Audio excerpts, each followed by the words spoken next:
Ал бізде келесі техникамыз бұл яғни бас сүйекті босату арқылы адам ағзасындағы үлкен бізде апаларымыз немесе жастарымыздың өзі қазір давлениесі қысым жоғары болған кездегі қалай түсіруге болады, немесе қысымды төмендеп кеткенде қалай қалыпқа келтіруге болады. Және де бізде көп проблеманы келіп жатқан мигрен ауруына жасалатын техникаларды сіздерге көрсететін боламын. Ал келесі осы затылычный кость негізі бүкіл балалардағы немесе кәдімгі қалыпты жағдайдағы адамдардың бұзылыстарында емдеуге болатын техникалардың бірі болып табылады.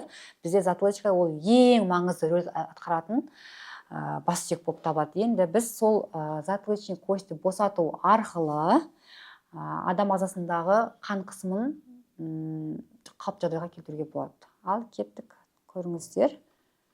Қалыпты жағдайда мен қазір босатып отырмын. Бұл жерде 10-15 емес, бір 20 граммға дейін сіздердің қолдарыңыздың салмақтарын қосасыздар. Себебі бұл жердегі бұлшықеттерде негізінде қалай айтсам болады, артерия мен вена тамыры өткендіктен, яғни бізде ең үлкен вена тамырлар, артерия мен вена тамыры осы мойын омыртқасының жанынан бірге өткендіктен сол жақта қысылып қалады. Негізінде көп бұзылыстар бұлшықеттердің спазмынан болады, немесе біз отырып көп жұмыс жасағанымыздан болатын бұзылыстардың бірі болып табылады. Осы бұлшықеттердің тонустарына біз 20-22 граммның қолымызды нақты түсу арқылы сол бұзылысты қалыпқа келтіреміз.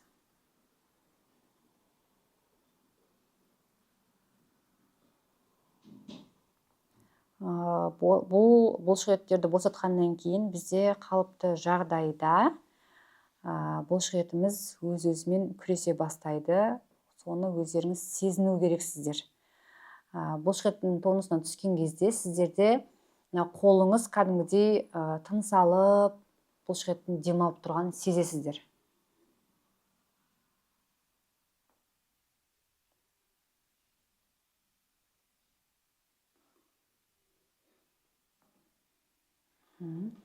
Ал босатып болғаннан кейін мойын 180 градус, почти что 180 градусқа бұрамыз.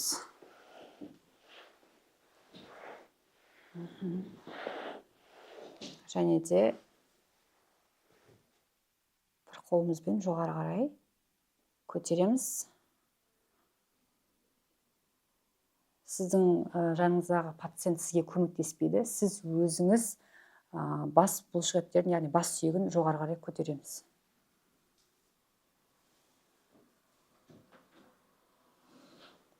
Қайттан жібереміз. Осы техниканы сіз 3 рет жасайсыз. Тек қалыпты жағдайда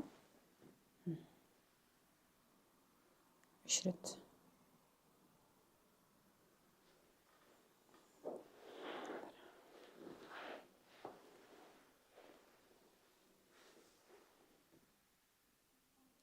Кемінде 2-3 минуттай бас сүйекті осылай қалыпты жағдайда ұстап тұрамыз.